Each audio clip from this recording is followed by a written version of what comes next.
പ്രധാനപ്പെട്ട ഒരു വാർത്ത ഇപ്പോൾ വരുന്നത് അതീവ സുരക്ഷാ മേഖലയിൽ നിന്ന് ബംഗ്ലാദേശ് സ്വദേശി പിടിയിലായിരിക്കുന്നു എന്നുള്ളതാണ്. തിരുവനന്തപുരം ബ്രഹ്മോസിലെ കരാർ ജോലിക്കാരനായിട്ടുള്ള ബംഗ്ലാദേശ് സ്വദേശിയാണ് പിടിയിലായിട്ടുള്ളത്. ഗർമി പ്രണോബ് എന്നാണ് ഇയാൾ ഹാജരാക്കിയിരിക്കുന്ന രേഖയിലെ പേര്. അനധികൃത കുടിയേറ്റക്കാരൻ എന്നാണ് വിവരങ്ങളുമായി വി അരുണാണ് ചേരുന്നത്. അരുൺ, പോലീസ് ഇപ്പോൾ വിശദമായി ചോദ്യം ചെയ്യുകയാണോ? മറ്റു വിവരങ്ങൾ എന്തെങ്കിലുമൊക്കെ ലഭ്യമായിട്ടുണ്ടോ? കേന്ദ്ര രഹസ്യാന്വേഷണ വിഭാഗങ്ങളും ഇയാളെ ചോദ്യം ചെയ്യുന്നുണ്ട്. ബ്രഹ്മോസിലെ കരാർ ജീവനക്കാരനാണ്. ഇപ്പോൾ ലഭിക്കുന്ന വിവരമനുസരിച്ച് ബ്രഹ്മോസിൽ ഒരു പുതിയ കെട്ടിടത്തിന് നിർമ്മാണം നടക്കുന്നു. അവിടെ പണിക്കെത്തിയ ആളാണ് ഇയാളെന്നാണ് മനസ്സിലാവുന്നത്.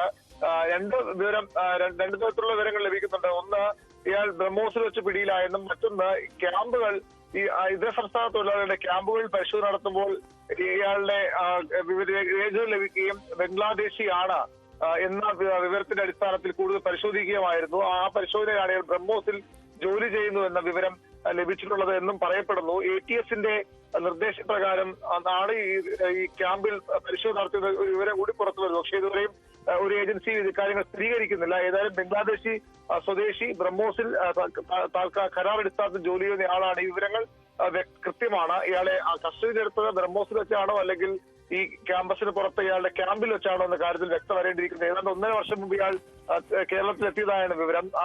പാസ്പോർട്ടും മറ്റും ഉള്ളതായും പറയപ്പെടുന്നുണ്ട്.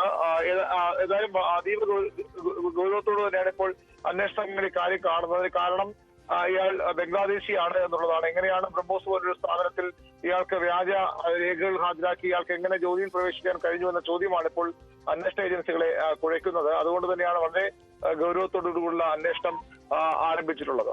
യെസ്, അതാണ്. അനധികൃത കുടിയേറ്റക്കാരനാണോ അല്ലയോ, എന്തായിരുന്നു ലക്ഷ്യം? അതല്ല എങ്കിൽ അങ്ങനെയൊന്നുമല്ലേ?